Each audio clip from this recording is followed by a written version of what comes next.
KBR news కి స్వాగతం. తూర్పు గోదావరి జిల్లా రాజమండ్రిలో మహిళ ఆత్మహత్య యత్నం.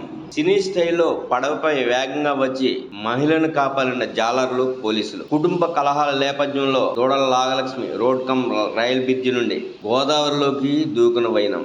మహిళ గోదావరిలోకి దూకుతుండగా పోలీసులకు ఫోన్ కాల్ వచ్చిన వెంటనే పోలీసులు స్పందించారు. జాలర్ల సహాయంతో కాపాడి స్టేషన్కి తరలించి కౌన్సిలింగ్ ఇచ్చి మహిళను బంధువులకు అప్పగించారు. పడవపై వేగంగా జాలర్లు వచ్చిన తీరు, రక్షించిన తీరు, పోలీసులు స్పందించిన తీరుకు ప్రజలు హర్షం వ్యక్తం చేశారు. Rajahmundry 2 town police station SI Rattaiah, constable Leelakumar phone కాల్కి స్పందించి వెంటనే మహిళను జాలర్ల సహాయంతో రక్షించడంతో వారిని పలువురు అభినందనలు తెలిపారు.